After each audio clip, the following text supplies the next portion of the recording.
पुण्यात्माओं, इस ज्ञान से हम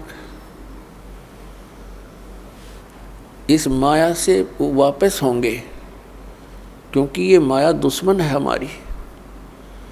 और इस माया का हम प्रयोग कहाँ करते हैं? हमने परंपराएं गलत बना ली। विवाह करते समय हम पूरा ड्रामा कर बैठते हैं। पता नहीं किस किस प्रकार से हम अपने इन क्रियाओं को जो एक सिंपल वे से करनी चाहिए थी, हम ड्रामा बना रहे हैं। विवाह करते हैं, लड़के वाला खुशी मनाते हैं, लड़की का विवाह होता है, डीजे बजते हैं। अरे ब्याह 2 बच्चों का होना है और परमात्मा ने कर रखा होता है, क्योंकि संयोग भगवान ही जोड़ के भेजता है, जीव नहीं जोड़ सकता, या भूल है इसकी। तो अपने सिंपल से वे से ब्याह करें। बच्चों का नाता ही तो जोड़ना है, वचन से जुड़ता है। ठीक है भी, हमारे आपका बेटा पसंद है, वो कह दे भी हमारे आपकी लड़की पसंद है, दोनों बच्चों का विवाह मंजूर हुआ, अपना हो गया ब्याह। और इसमें क्या देर लगे थी?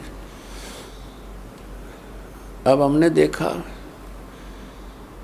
समाचार पत्र में पढ़ा, पहले दिन डीजे बजा रहे हैं, लड़के का विवाह था, बहनें भी डांस कर रही हैं, माँ भी डांस कर रही है, गली में खड़े होकर।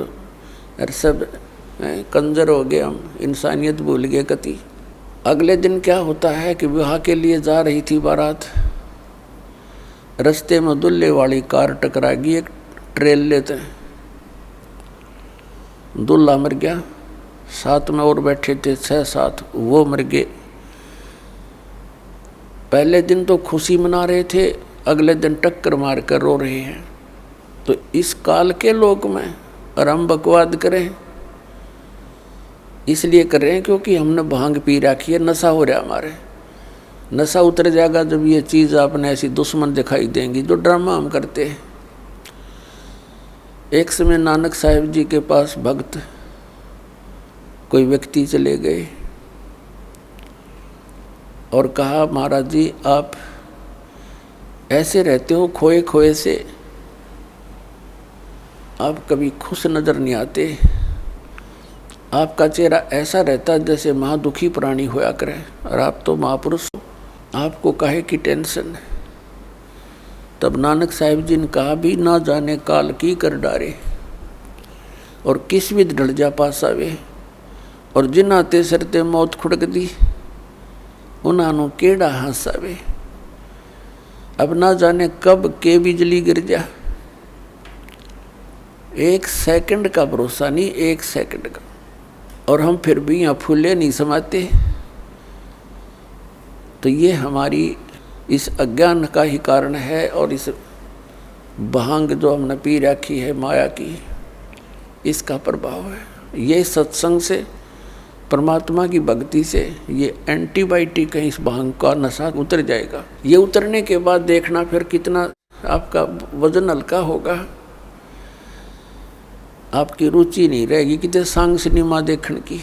आप ना सोचोगे क्यों समय बर्बाद किया, या तो मालिक की चर्चा चलेगी, या सत्संग सुनने दिल करेगा, या फिर अपनी सुबह शाम दोपहर की क्रियाएं, और फिर मंत्र दिन में इतना बिजी शेड्यूल हो जाएगा आपका, बकवाद करने का समय कौन मिला है। और कभी समय मिलेगा तो रुचि नहीं बन सकती है, क्योंकि आत्मा स्वीकार करे नहीं, बहुत दिन हो गए इसने ये बकवाद करती ने, इसका कुछ भी हाथ नहीं लगा। तो पुण्यात्माओं, हमने अपने सिर पर आप वजन घना रख लिया है। सबसे पहले तो हमने इस विवाह के ऊपर खर्चा कतिबंद करना पड़ेगा। फिर हम कोठियाँ बनाते हैं, सिंपल मकान बनाओ, ठीक है, जिसके पास 2 पैसे हैं वो भी अपना हिसाब का ही मकान बनावे, लोग दिखावा नहीं करें। तो उसमें हमें भक्ति में ज़्यादा समय मिलेगा, हमारी टेंशन खत्म होगी। अब जैसे हम त्यौहार मनाते हैं, अब जब तक ज्ञान नहीं था तब तक हम कुछ भी मना लेते, अब ज्ञान हो गया कति रुचि नहीं बनती। एक व्यक्ति ने नाम लिया और बहुत दुखी परिवार सारा, और उनसे बताया भी ऐसे ऐसे ये नहीं करना, ये त्यौहार वगैरह तुम जो मनाते हो ये नहीं मनाना। कैसे? अब हम क्या करते, एक फॉर्मेलिटी कर रहे हैं हम।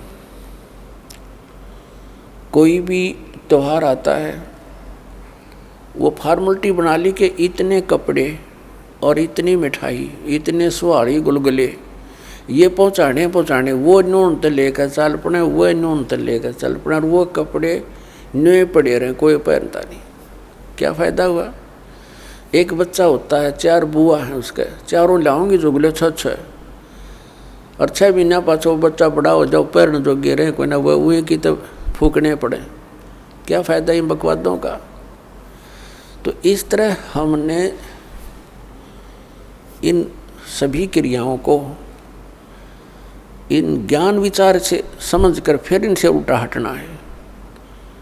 और ज्ञान बिना तो हम फिर देख लकीर पीट ही रहे हैं, वो नहीं पीटनी फिर हमने। हम बालक नहीं रहे, क्योंकि ज्ञान हो गया, हमने परमात्मा का नाम मिल गया, यहाँ का पता लग गया क्या स्थिति है।